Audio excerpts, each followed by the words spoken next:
Alrighty, welcome everyone. Having a little issue there going live, but here we are. Let's get into it. Again, what a day! What a day for soccer! What a day for football! What a day for World Cup football!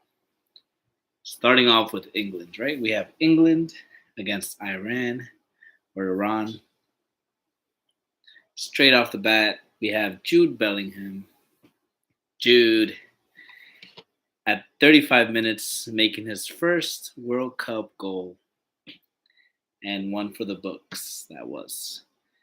Then another English player, young talent, again showcasing in the World Cup. I can't say it enough.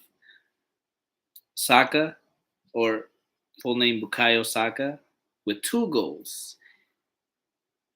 Now he levels with Wayne Rooney, who has 2 goals and is no longer playing for England. At this age, if he continues, he has 2 goals in the World Cup, again leveled with Rooney's World Cup tally. One at the 43rd minute and one at the 62nd minute. Raheem Sterling comes up and shows his scoring talent right before halftime at 45 and 1 minutes of the game. And then Garrett Southgate's like, I have these bench players, and they're not just bench players, they're also stars. And so Marcus Rashford and Jack Grealish come on to score. Marcus Rashford at 71. Let's go Rashford, a United player, and Jack Grealish at the 90th minute. Again, England came out to score, to win, and go home tonight with those 3 points. Uh, Staying first place, especially after the rest of the games that we'll go over in Group B. However, before we continue with Group B, as I mentioned yesterday, let's go over that game with Netherlands and Senegal. Again, Senegal was holding the ground the entire game.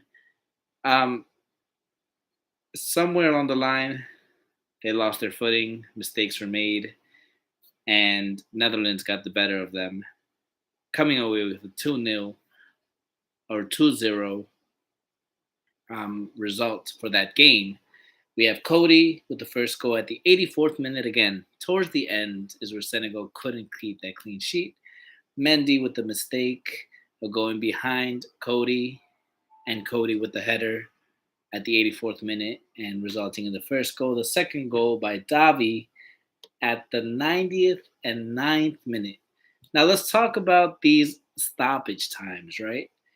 And that we'll go into the last part of Group B with the stoppage time. So as you know, Team USA, they played a great game with Wales. Wales being their first World Cup in 64 years. USA coming back to the World Cup after missing the 2018 World Cup. And we have Timothy Way at the 36th minute scoring a fabulous goal for Team USA. One nation, it's everyone's team. And then we have Gareth Bale with the penalty.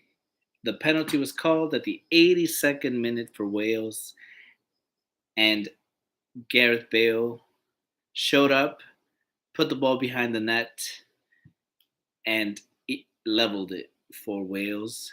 For Wales to walk away with 1 point in this World Cup. Now, back to the stoppage time. There was no need for that much stoppage time in that USA game, that first half. They put on, I believe it was 5 minutes, but no one was really coming off for injury. No one was coming off. Um, there were a few cards there, here and there, and we'll go into the card situation for this match days games in the World Cup. But the stoppage time, the referees definitely have to keep better track of how much stoppage time is needed, because adding 10 plus stoppage time minutes is definitely going to create a different result. And that will cause for conversations to say, there's a lot of controversy with the stoppage time. So again, FIFA will definitely need to go ahead and look back, and moving forward, the refs will need to analyze the stoppage time a little better. If that much stoppage time is needed, for example, for the England game, going back to the England game with that injury for the goalkeeper again, what we hope he's doing well. The goalkeeper, unfortunately for Iran, was injured in the first half of the game.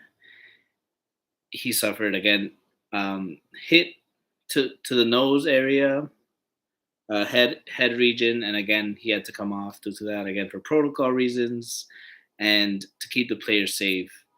He pretty much clashed with his own teammate, and again they took him off, and that ate a lot of time from the first half of the England and the England match with Iran. But again, that was that was definitely something where stoppage time was useful. All that time that was taken away from from taking care of the player, making sure he's okay. It was a good 14 minutes, which is what they added at the end of the first half. Great, but again, in the USA Wales game, that stoppage time was not needed. So again, the refs definitely need to go ahead and analyze stoppage time. With the cards, especially in the U.S. Wales game, again, you see the referee take out the card on Sergino Dest and Weston McKinney right away. Right, they touch the Wales player, they tackle they make a play, they tackle, and it didn't go their way. But a, a lot of commentators were saying, and a lot of broadcasters were saying that that did not call for a yellow card. Throughout the game, yes, yellow cards were necessary, and there were tackles that were definitely called for a yellow card. But again, I personally feel like the referee, especially for that game, was yellow card happy, and against the referees are also stoppage time happy. So this is more on the referees. Again, the players are here to play. They're here to do their job. They're here to make a tackle. They're here to control the ball. USA control the game for the first half. In the 84th minute, they lost their touch, and that's why they equalized. And Wales came away with their first World Cup goal in 64 years, with the man, the myth, the legend for their nation, Gareth Bale. And once again, I'll say it again. Um, Gareth Bale is a player that has been winning nonstop, right, with Madrid, and now he went to LAFC, and he's come off a fresh win with the MLS Cup. He's ready to represent his nation and hopefully come out of that group stage. But we'll see. Team uh, USA is definitely wanting to stay long in the World Cup and come out of that group stage as well. And England is definitely going to want that first place as they establish their their dominance over the group today with that 6-2 win over Iran. Right now we have the other teams right coming up tomorrow with the 5 a.m. game, which I myself will definitely try to be up for and try to watch. If I am watching, I will definitely be posting throughout the match. So definitely go ahead and follow me on TikTok, on Instagram. I'll go ahead and post my my username and my tags below, so you can go ahead and follow the posts. That 5 a.m. game with Argentina opening, I definitely want to make. I'm definitely hoping for Messi to be healthy and in the lineup, in the starting lineup, so we can see him right off the bat with the Argentinian team. We have the goalkeeper and all the defenders for Argentina, the wingers. Hopefully, Di Maria is also available. I know there's some players like Nico Gonzalez who have been ruled out due to injury, and then you have Joaquin Correa, who's also been ruled out due to injury. But we have Angel Correa from Atletico Madrid coming in to replace one of those two players. We definitely have Paulo Dybala available, and a lot of good and great Argentinian players that are ready. Romero, um, Fico players. Martinez, the goalkeeper, again, he's ready. They're all ready to play for Argentina, for Messi, and to bring that World Cup home and get that third star. on their emblem and win the World Cup at Qatar. They're versing again Saudi Arabia. They are the favorites, and my pick is definitely Argentina. Messi with at least one goal. Hoping for Messi to go for two, if not the hat trick, to start off and get his goal tally for the World Cup up and on the board. Then we have at 8 a.m. Denmark and Tunisia. Denmark again with the man that was revived.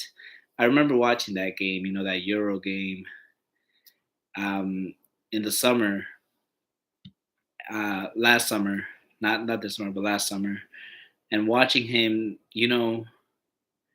fall on the ground. He was running fine, fall on the ground, and he didn't get back up. Thankfully, he had his great teammates that covered him, and Schmeichel, the goalkeeper, the captain of the Denmark national team, that was able to um, give that first aid, give him CPR and help until the medical team came over and revived him eventually. And he's doing well. He's playing for my favorite club team, Manchester United, and he's been in form, and he's definitely the man of the hour as well for the Danish team, the Denmark national football team. Him, the goalkeeper. There's a few players in there that are definitely gonna make their mark and fight to make it out of this group with Argentina, Mexico, Poland, and Saudi Arabia. Excuse me, with France and Australia. The other team, Group C, is Argentina, Saudi Arabia, Mexico, Poland. Group D, we have Denmark, Tunisia, France, and Australia. But going back to Group C, right? Let's finish off with Group C. Mexico and Poland. You know, Mexico definitely has a lot to prove. Poland, the one man nation that they're saying, Robert Lewandowski, the striker, the talent, the star of that nation, along with other young and talented players that have not been able to showcase their talent. They are hoping to definitely play the game well and come out with some points, a point or 3 points from that Mexico game. Mexico having a lot to prove. The staff, the federation, the fans, the players, they all want Mexico to make it past el quinto partido, right? The fifth match in the World Cup. And they're hoping to make it farther this year, this time around at the World Cup. Um, but again, it's all up to the players, all up to the determination, the skill, the talent, and as I said, the luck of the draw. And again, Mexico. For me, my pick for Mexico, the game starting at 11, is going to be Mexico or tie for that game, just because Mexico will want to get that pressure off their shoulders of winning the first game, getting points, and being able to go into the next game with a little more confidence, a little more support from the fans. Not that they don't have it, but there's been that constant criticism for the coach. El Tata has made some decisions that are questionable. Definitely, he wants to showcase that he's made the right decision. The team wants to showcase that he made the right decision. So hopefully, everyone is on the same page for this game and they come out with a win or at least a point. Definitely don't want to go away with a loss. That will definitely not be a great start to the with this World Cup campaign for Mexico. And going on and moving on to Group D, the last game of the day. Again, today was 3 games. Um, the rest of the week it'll be 4 games up until, let me see here. So yeah, we have 4 games for the rest of the week, and we will be covering all the games. So France and Australia, right? France with a really big blow, losing Nkunku from RB Leipzig and losing their Ballon d'Or winner, Karim Benzema. Now again, Karim Benzema, he's he's gonna be watching from home because he got injured during his training with the France Federation football team. But again, he missed the 2018 World Cup win. He was hoping to, make a comeback this year at the Qatar 2022 World Cup. Unfortunately, due to injury, he will be out. But France does have a lot of players left. And also remember Pogba is out too, one of the high and talented midfielders for France as well. And Conte is also ruled out of the World Cup. So who does France have left, right?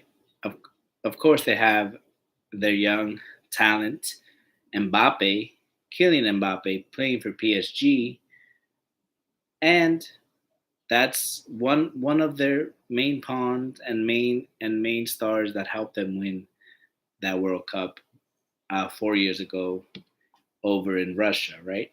They still have their defense, the goalkeeper Hugo Lloris from Tottenham Spurs over at England. They have Benjamin Pavard. They have Varane, who thankfully is healthy. As most of you know in the football world, Varane plays for Manchester United, and he suffered an injury and left the pitch in tears, thinking he wasn't going to be able to make the World Cup. Um, in November, but that it's November. He's healthy. He's there, and he's going to play. Hopefully, he'll be starting for the first game against Australia tomorrow. We'll definitely have to be able to see him play that first game.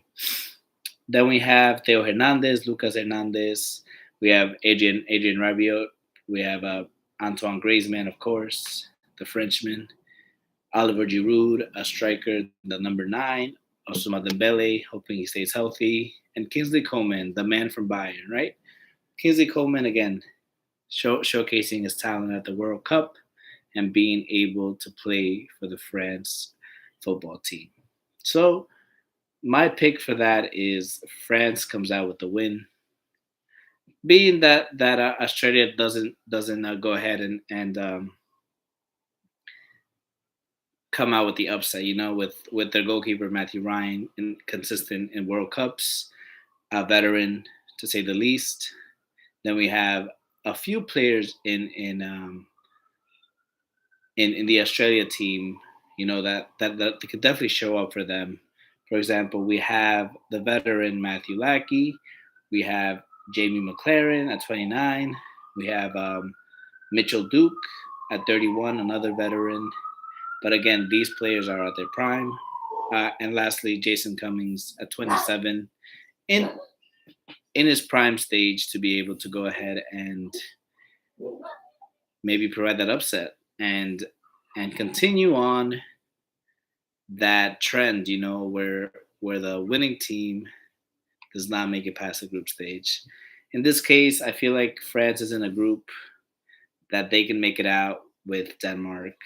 Again, Tunisia being a team that has that has talent but doesn't have that confidence probably yet to be able to perform in the World Cup. Again, it is football. Anything is possible. Tunisia could come up with the upset in the group, be that dark horse and come out of the group. But my picks for that group, for Group D, are definitely Denmark and France second. France breaking that trend, where the winning team does not come out of the World Cup group stage and into the knockout rounds, right? But again, we're hoping for Argentina to win tomorrow with at least over 4 goals. Maybe Saudi Arabia might get a goal in there. Who knows?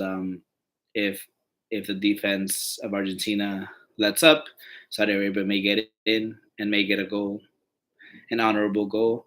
And Argentina for the win. Uh, Mexico will either win or tie with Poland. Denmark will win against Tunisia. That's my pick. And France will win against Australia. Again, unless Australia comes out with a draw or an upset where they win. But my pick is France will win. These games will start again at 5 a.m., 8 a.m., 11 a.m., and 2 p.m. tomorrow, November 22nd. Stay tuned. Tune into Fox Sports or Telemundo and Peacock, where you can watch it for free. The first 12 games of the 64 games that will be played. And again, today was great football. Let's hope for some.